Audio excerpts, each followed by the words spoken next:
Bienvenue sur Teach, votre mission d'enseignement de maturité spirituelle. Nous sommes en train de continuer quelque chose que nous avons commencé dès le début de cette semaine.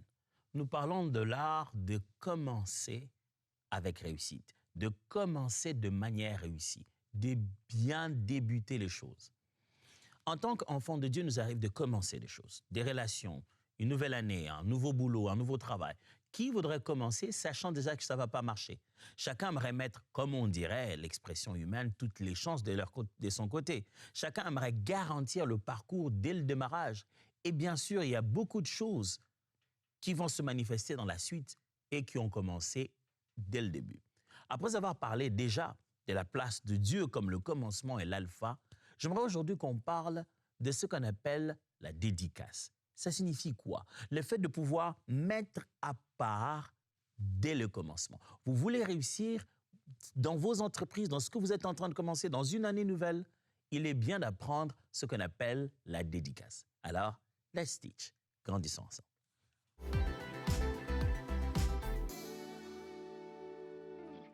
La dédicace, bien sûr, c'est un mot qu'on utilise de plus en plus dans le milieu chrétien. On a dédicacé notre temple. On est venu à la dédicace de notre enfant nouveau-né.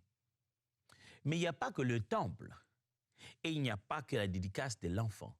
Si ces deux choses sont faites avec autant de rigueur et que les églises perdent autant d'argent à le faire, il doit y avoir derrière un principe spirituel qu'ils sont en train de tenter de reproduire.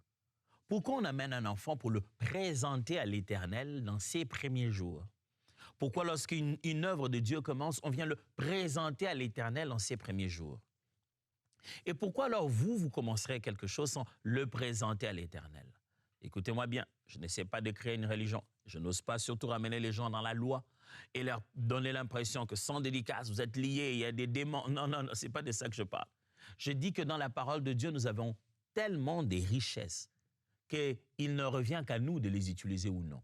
Et j'aimerais ici mettre devant votre table cette possibilité. Il y a cette merveilleuse possibilité de commencer d'abord par mettre à part et mettre au pied du Seigneur ce qui lui appartient.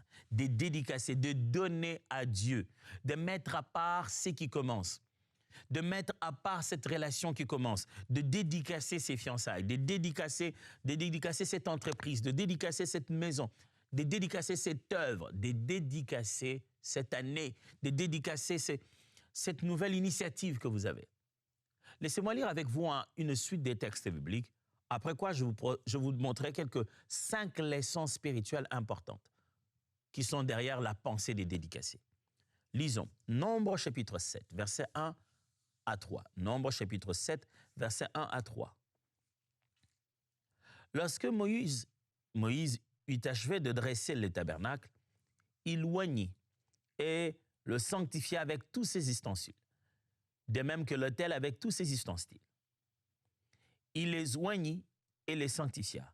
Alors les princes d'Israël, chefs des maisons de leurs pères, présentèrent leur offrande. C'étaient les princes des tribus, ceux qui avaient présidé au dénombrement.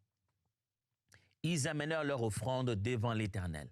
6 chars en forme de litière et 12 bœufs, soit un char pour 2 princes et un bœuf pour chaque prince. Et ils les offrirent devant le tabernacle. Moïse a fait les tabernacles et le peuple, la représentation du peuple, vient offrir à Dieu. Allez, nous sommes au tabernacle. C'est-à-dire que le peuple vient de quitter Israël, il vient de quitter plutôt l'Égypte, ils ont traversé la mer, ils ont commencé à vivre une petite vie. Ils ne sont pas encore parfaitement là où Dieu voulait qu'ils soient. En tout, ils n'ont pas encore possédé tous les territoires. Leur ressource est très, très limitée. C'est à peine qu'ils gagnent des batailles et ils prennent des choses près de leur adversaire. Mais ils osent, dans les conditions comme celle-là, prendre encore 12 bœufs. C'est pas peu. 12 bœufs et 6 chars en forme de litière. C'est beaucoup. Pourquoi prendre autant? Venir l'offrir à l'Éternel. Mes amis, si vous voulez commencer, sachez commencer par mettre de côté votre commencement. Posez un geste avant que ce que vous avez fait ne produise un quelconque résultat. poser un geste qui dit à Dieu, tout ça là qui va commencer t'appartient. Ce n'est pas une question de taille, de montant, de forme, c'est une question de principe spirituel. 1 Roi chapitre 8, versets 62 à 64. Le roi et tout Israël avec lui offrirent des sacrifices devant l'Éternel. Salomon immola 22 000 bœufs et 120 000 brebis pour le sacrifice d'action de grâce qu'il offrit à l'Éternel. Ainsi le roi et tous les enfants d'Israël firent la dédicace de la maison de l'Éternel.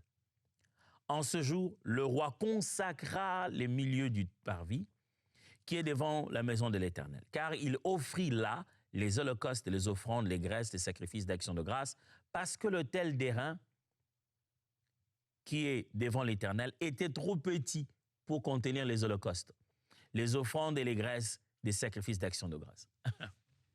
Salomon a mené de quoi dire merci à Dieu et dédicacer ce qu'il a, le temple qui venait d'être construit, ainsi que le peuple ensemble, ils amènent. L'autel d'airain était trop petit pour ça. Vous avez entendu les chiffres? 22 000 bœufs, 120 000 brebis, 22 000 bœufs.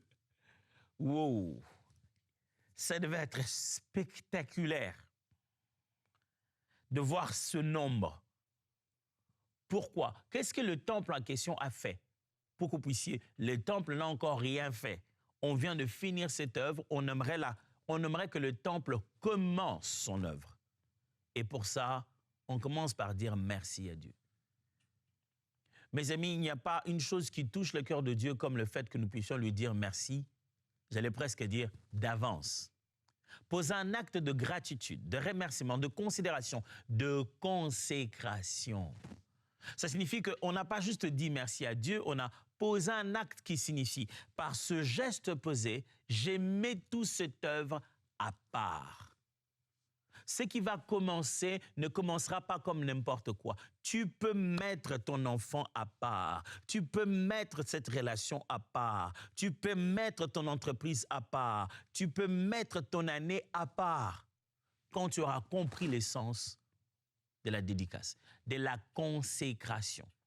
Il y a se mettre à part par une vie de sanctification. Alléluia, amen. Ce n'est pas de ça que je suis en train de parler. Je parle ici d'un geste qui consiste à montrer à Dieu que c'est à lui que j'ai dédié tout ce que j'ai et tout ce que je fais. Selon la conviction dans votre cœur de ce que Dieu vous mettra. Je ne suis pas en train de vous parler nécessairement de finances. Je parle ici d'un geste inspiré de Dieu qui a pour but de consacrer ce qui va demeurer.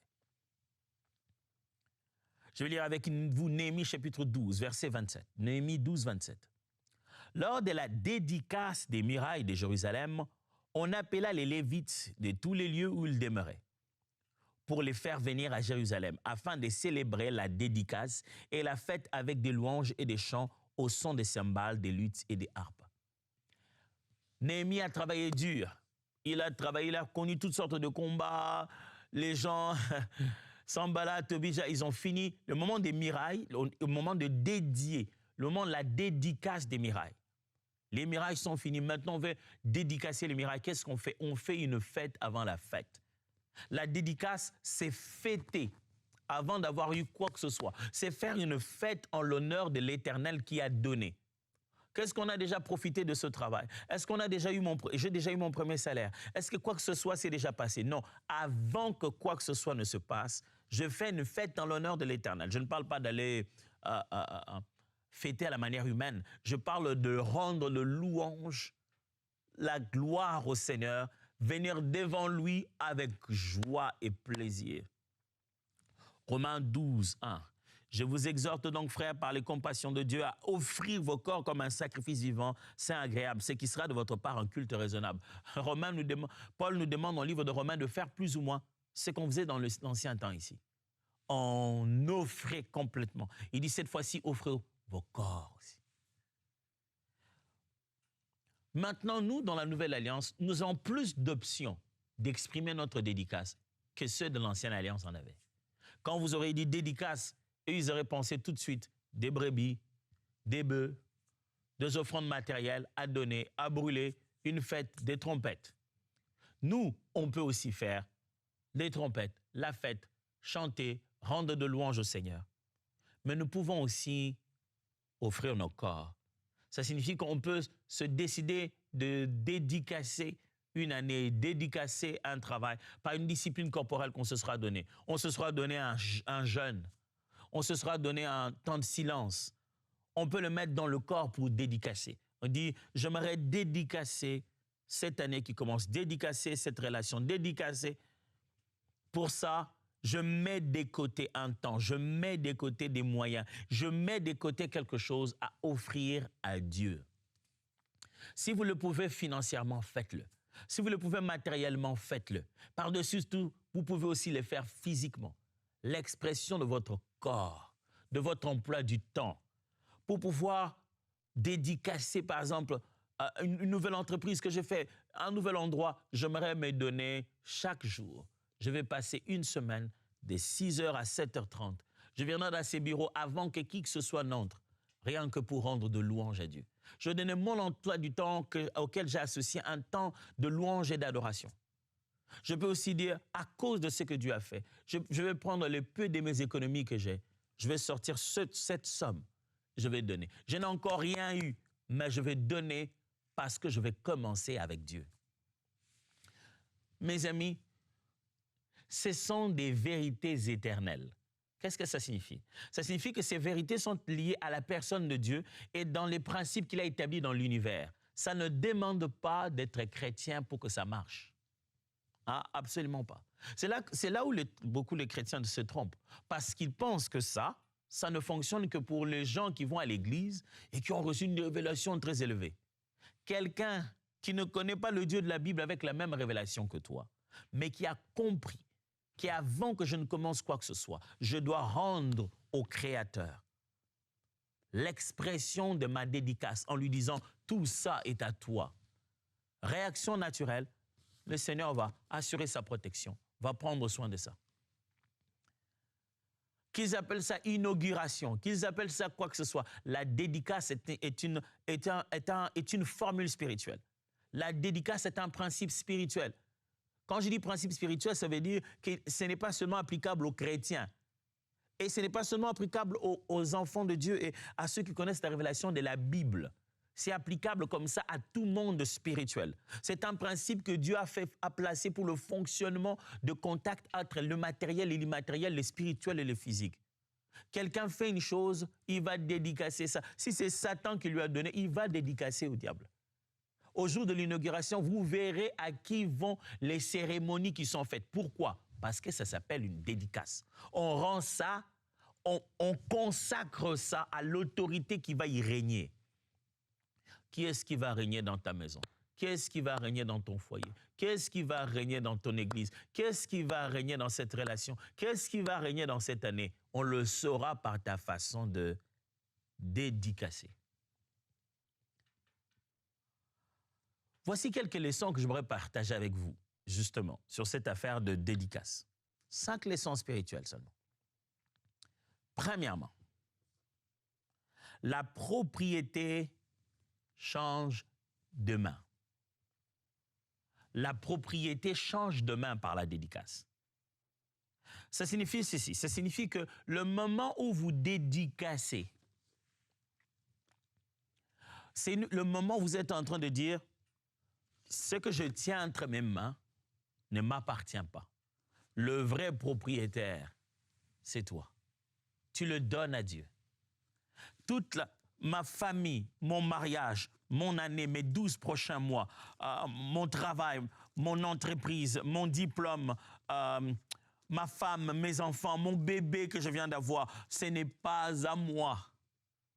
Le propriétaire, c'est toi. » Écoutez bien ça. Dédier égale reconnaître que cela appartient au Seigneur. Dédier, c'est reconnaître que ça ne m'appartient pas. Ça appartient à Dieu.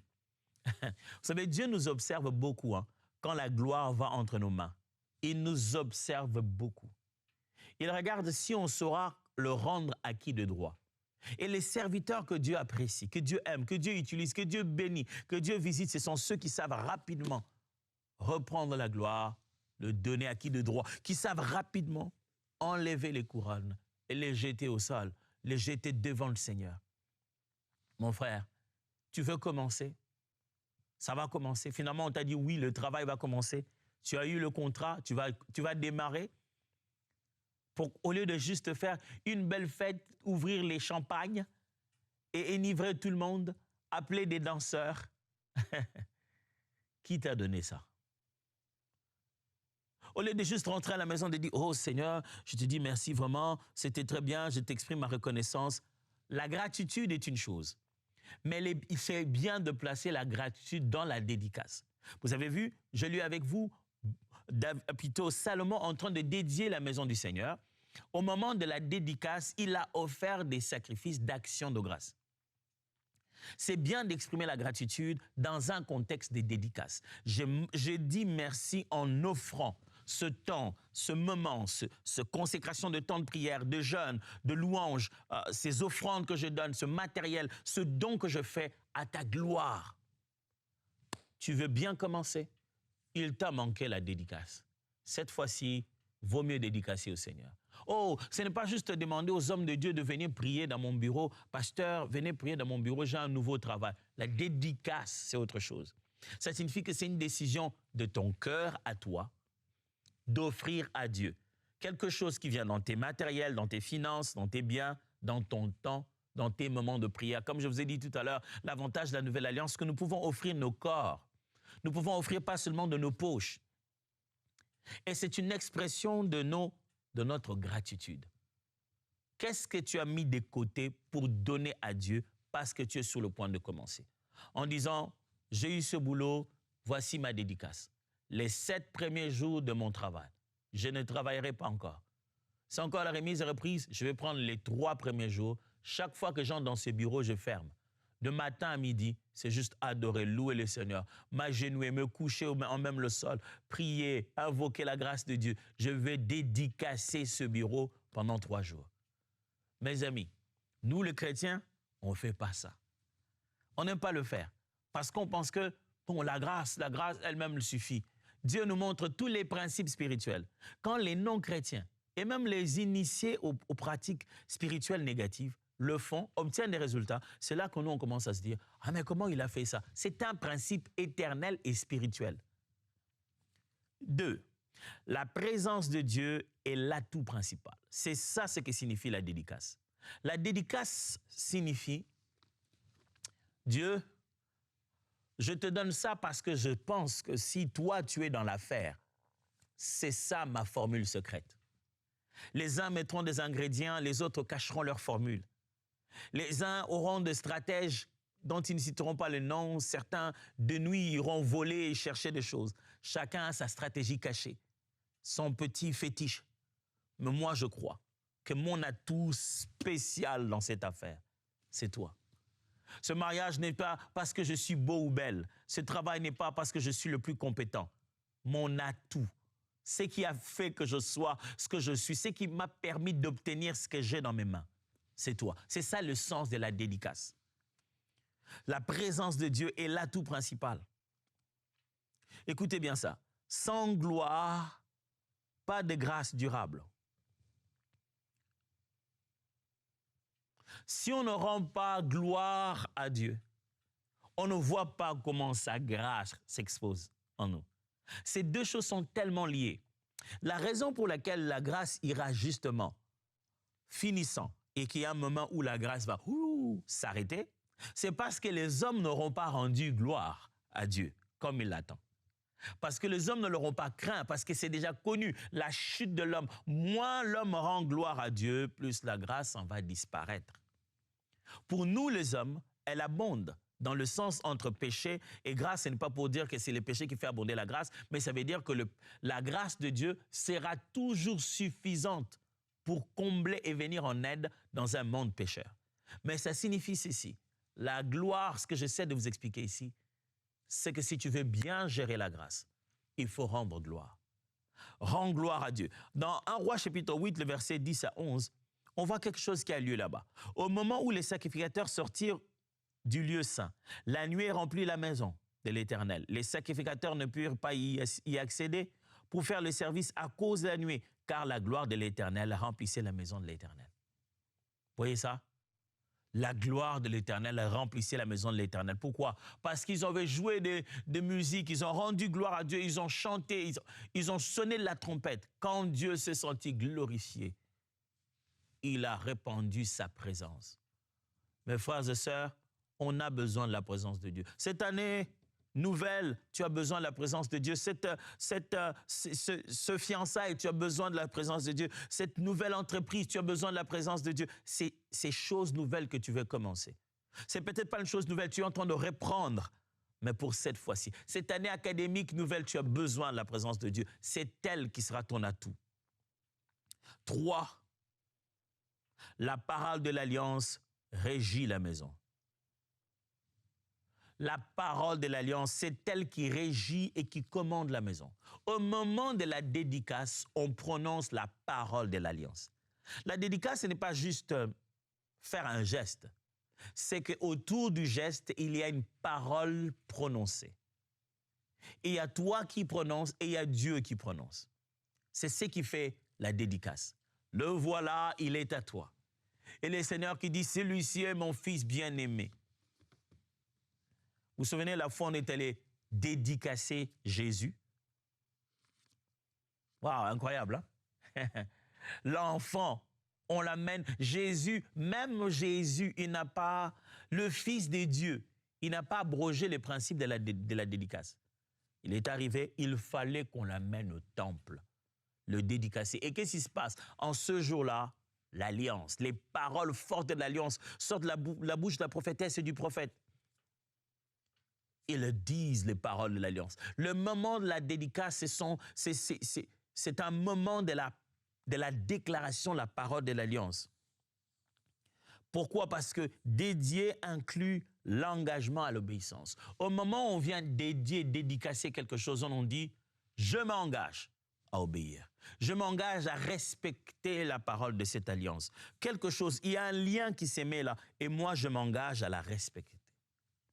Dédier signifie respecter les paroles, l'engagement à l'obéissance. 4e, la joie et la musique scellent l'acte.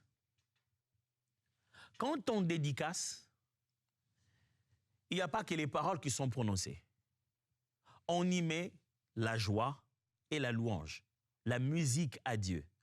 Les dédicaces sont toujours entourées de célébrations. On y met de la joie. Ce n'est pas un moment de pleurs, c'est un moment de joie. On y met de la joie, quelle que soit la raison, on y met la joie et la louange. Et ces deux choses viennent comme sceller l'acte de la dédicace. C'est ce que je lis avec vous dans Néhémie chapitre 12.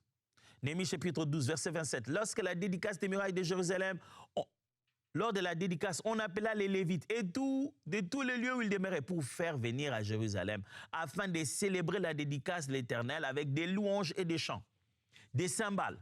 On a dit, les gars, venez, de partout, venez. Si tu ne sais pas dédicacer seul, appelle des autres qui sont dans le ministère de la louange. Mets de la louange. C'est pourquoi on a des CD, c'est pourquoi on a des plateformes qui jouent de la musique. Mets de la musique, loue, danse, glorifie les seigneurs. Scelle ça par la joie.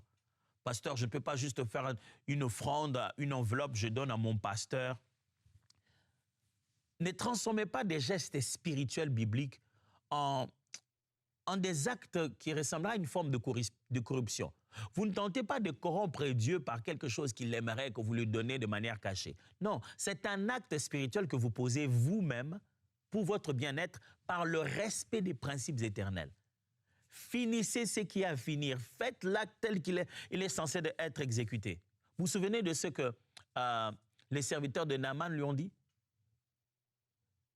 Ils lui ont dit, mais écoute, si on va là-bas, en allant là-bas, si les prophètes t'avaient demandé quelque chose de plus difficile, est-ce que tu n'allais pas le faire? Là, il t'a juste demandé d'aller te laver dans cette eau. Pourquoi ne pas y aller? C'est étonnant de voir que pour avoir ce travail, si on t'avait demandé de faire 21 jours, tu allais le faire. On t'avait demandé de monter, de descendre, tu allais le faire. Maintenant que tu l'as, la seule chose qu'on te demande, c'est que tu prennes un temps pour louer Dieu, le rendre des actions de grâce dédicacer ces instants. On ne te demande pas un grand concert, on ne te demande pas ça. Même s'il n'y a personne dans ta chambre, et même si tu t'enfermais seul en train de danser, de rendre gloire à Dieu, mais devant l'Éternel, joie, louange, musique, dédicace de soi, dédicace de ce que l'on a. Ça te fait commencer les choses avec succès. Et enfin, la dédicace sévit aussi personnellement. Personnellement. Je vous ai lu ça, n'est-ce pas, dans Romains chapitre 12? Écoutez bien cette phrase. Les leaders se consacrent avant toute œuvre. Si Dieu t'a appelé à faire quelque chose, ce n'est pas la chose qui l'intéresse d'abord, c'est toi. C'est pourquoi Paul dit dans Romains 12, 1, je vous exhorte à offrir vos corps. Consacre-toi. Dieu veut voir le temps que tu passerais. Romains 12, 1, je vous exhorte donc, frères, par les compassions de Dieu, à offrir vos corps comme un sacrifice vivant, saint et agréable, ce qui sera de votre part un culte raisonnable. Il y a un leader qui me touche beaucoup dans la Bible. C'est le roi de Ninive. Il a appris ce qu'il devait se faire, le message que Dieu a envoyé au travers du prophète. Et quand il apprend, lui, à distance, on n'est pas venu lui parler à lui dans le palais royal, le prophète n'est pas venu chez lui, mais il a appris. Il entend, dit non, ça c'est Dieu. Et il ordonne à tout le pays, y compris lui-même, d'entrer en prière. Des fois, ce n'est pas le temple qu'il faut consacrer. Ce n'est pas le bureau qu'il faut consacrer. Ce n'est pas ta fiancée qu'il faut consacrer. C'est toi. Ce n'est pas le temple de l'église qu'il faut consacrer. C'est toi, la personne, qui doit être dédiée au Seigneur. Qui doit se dire, j'ai besoin d'un temps à part. J'ai besoin d'un moment à part. J'ai besoin, en tant que leader, en tant que personne par qui Dieu passe pour que les choses soient faites, il a besoin de ta consécration à toi-même. Frères et sœurs, je viens de parler avec vous d'un secret puissant pour bien commencer les choses. Avez-vous dédicacé? Oubliez l'esprit de la tendance du moment. Oh, on va dédicacer.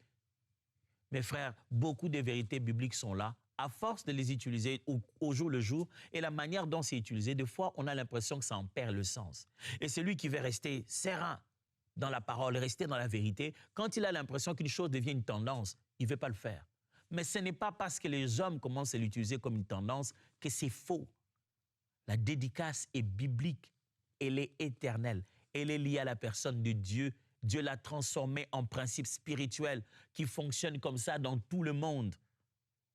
Dans tous les mondes spirituels, pas seulement dans notre foi à nous, même ceux qui ne sont pas dans notre foi pratiquent la dédicace. Ne commencez pas sans mettre de côté ce qui appartient à celui qui a donné. Commencez d'abord par rendre à Dieu toute sa gloire, sa place, sa position. Prenez, faites changer ce que vous avez, faites changer les mains, que ça rentre entre les mains du Seigneur. Et je passais de longs moments à vous expliquer ça. Rentrez encore point après point. C'est ce que j'ai dit en matière de dédicace. Et avant de commencer cette fois-ci, dédicacez d'abord. Dieu vous bénisse et à demain.